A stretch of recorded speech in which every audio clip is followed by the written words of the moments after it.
नमो नमः। मैं डॉक्टर प्रणयानंद रथ आप लोगों के सामने उपस्थित हूँ।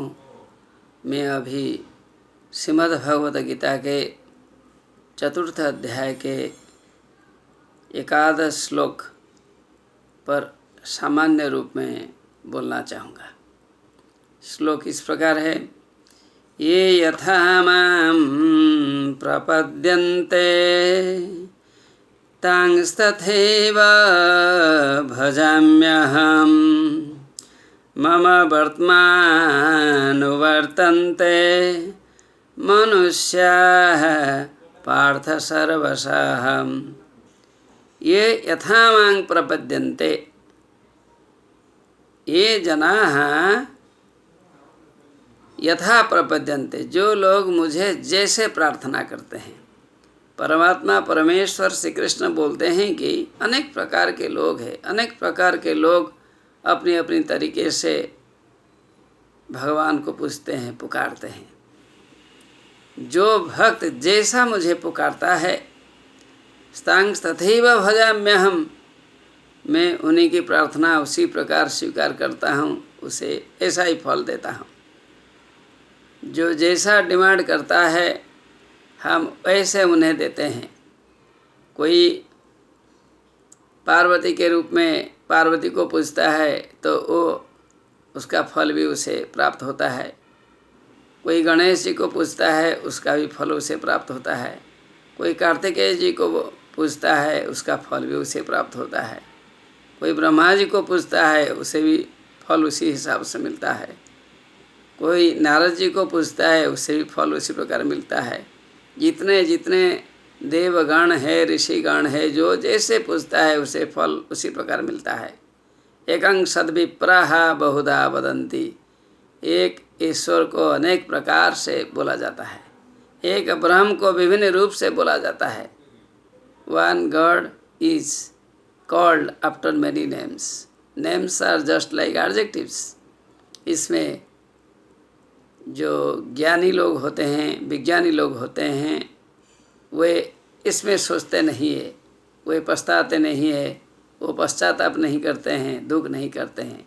दे know the reality, what is God, what is Brahma, what is his nature, what should be our nature, how would you get that devotion to concentrate on Brahma और गॉड। ये सारी बातें लोगों को पता है जो आध्यात्मिक ढंग से काम करते हैं। इसलिए परमात्मा ने कहा, ये यथा मां प्रपद्यन्ते स्तांग तथैव भजाम्यहम्, जो जैसे मुझे पूजता है मैं उसे उसी प्रकार से फल देता हूँ। अर्थात बहुत सारे देवगण है, बहुत सारे लोग अपने अपने तरीके से पूजते हैं और अपनी अपनी तरीके से फल पाते हैं। इसलिए हम नहीं कहते हैं कि तू इनको पूजता है तुम खराब हो, ऐसा नहीं है। वो भी अच्छा है।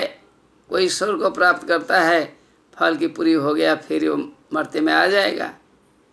क्योंकि अच्छे काम से वृद्धि, फिर खराब काम से अधोगति होती है।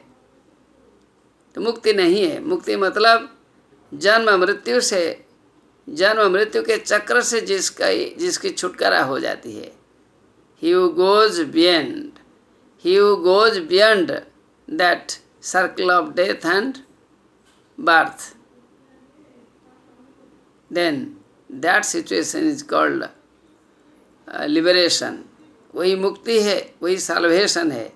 जब हमें ये दुनिया के जन्म मरण में कोई मतलब नहीं होता है। जो एक बार परमात्मा में अपने मन को लगा देता है, जो परमात्मामय जिनके मन में ऐसी भावना आ जाती है, वो फिर आता नहीं है, वो ऊपर ऊपर जाता है।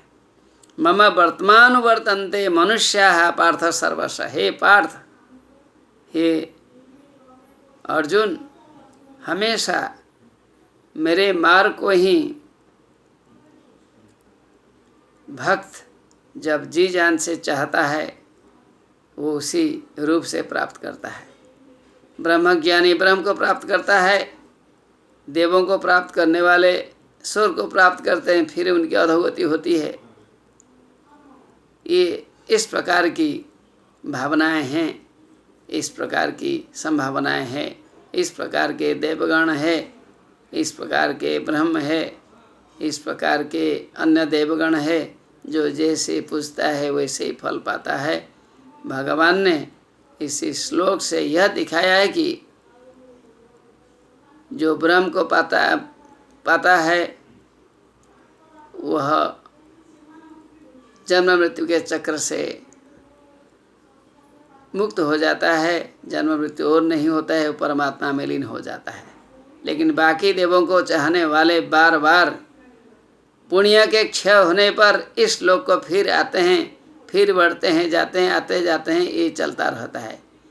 जन्म मृत्यु के चक्र में देवगण को पूजने वाले फंसते रहते हैं। लेकिन जो विष्णु जी का ध्यान करता है, ब्रह्मदेव का ध्यान करता है, ब्रह्म जो सबसे श्रेष्ठ है, विष्णु या ब्रह्म, विष्णु जो सर्वव्यापक है, ब्रह्म जो भी सर्वव्यापक है, जो विशाल है, जो उन्हें पूजते हैं उनका इस प्रकार की गति होती है। इसलिए कोई छोटा नहीं है, सब बड़े हैं। ब्रह्म ज्ञानी तो सबसे बड़ा है, उनके नीचे देवगणों को चाहने वाले लोग होते हैं। इस प्रकार की भावना से यह श्लोक खत्म होता है। नमो नमः।